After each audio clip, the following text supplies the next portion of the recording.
In this presentation, I'm going to talk about the origin of the Pakistan and Indian conflict and the current state and the financial consequences these tensions have, and what the current relative drivers in the conflict are, and what is needed to potentially resolve the conflict. British India inhabited around 70% Hindus and only 25% Muslims, of which most of them were located in the north.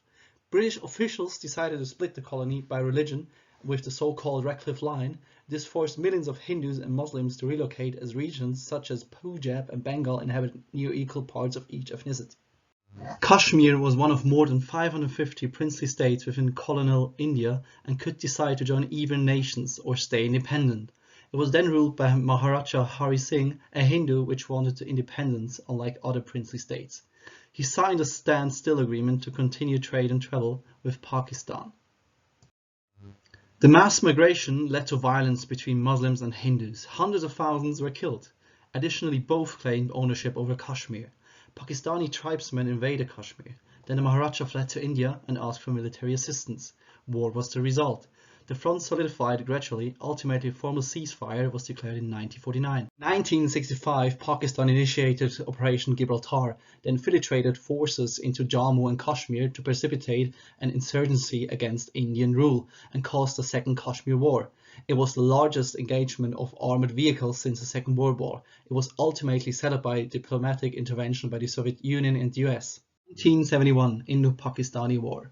East and Western Pakistan differed in language and culture. The only common ground of religion was not enough to keep them together.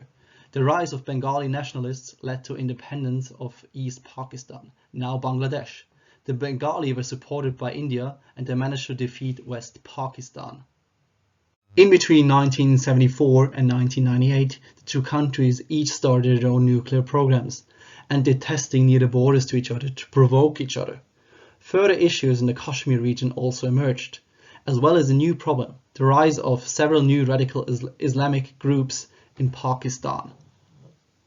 After almost 30 years of no direct attacks, war between India and Pakistan emerged once more, after Pakistan fighters infiltrated Indian-administered territory of Kashmir. The Indian Air Force answered with airstrikes. The conflict was eventually resolved with the withdrawal of the Pakistan militants.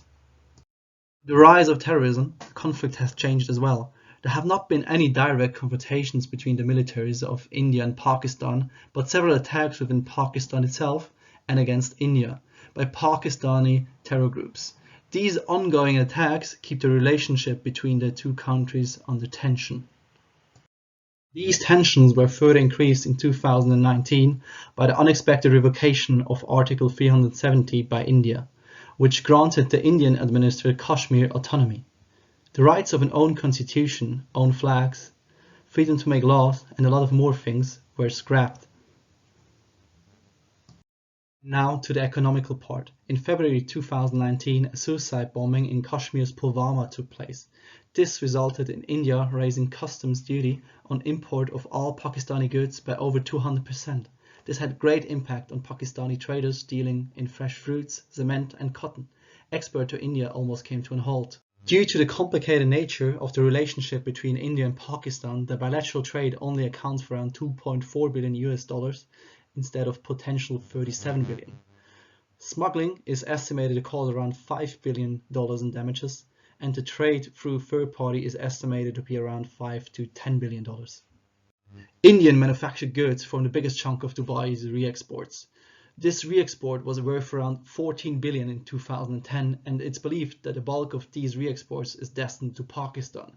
So this shows that trade between those two countries still happens indirectly and benefits others such as Dubai instead of themselves. GDP per capita growth since their independence was almost identical until the turn of the millennium. Whilst India liberated trade in the 90s and remained politically relatively stable, Pakistan suffered from near constant political instability, which discouraged foreign investments and slowed economic growth. Pakistan's economy is expected to grow by only 2% in the current fiscal year. This was caused by catastrophic floods, tight monetary stance, and high inflation of up to 23%, an increase in already high account deficit, public debt, etc. These factors could increase the poverty rate by up to 4% and lead to economical crisis. This economical crisis could lead to increased Chinese influence in Pakistan. The question is if history could repeat itself, as last time that Pakistan got aid from a big power, the US, Pakistan's establishment undertook hostile actions against India, or if it brings more stability, but India could miss out on further bilateral developments. But what are the measurements needed for peace? For example, so-called CBMs, confidence-building measures, such as economic and social contracts that bind the countries more together. Trade restrictions need to be lifted, the Kashmir situation needs to be resolved, as well as an inner dialogue within each country regarding normalization. But what benefits would such peace bring? It could lead to lower CO2 emissions if trade is bilateral instead of going through third parties, and it could also lead to economical growth, as already mentioned, as well as a reduction of military expenditure that could be used to finance other things such as education, which is still lacking in both countries. But even though there have not been any direct military actions between the nations in the last 20 years, the ongoing terrorist attacks, trade limitations and failed negotiations between the two governments, and the unresolved Kashmir situation and the past conflicts leave the situation in a critical point up to this date. Despite the obvious advantages, both socially and economically, of actual peace, it's questionable whether the ongoing problems and the memories of the past can be forgiven and resolved, or if the whole situation further escalates through further terrorist attacks or the involvement of China in Pakistan.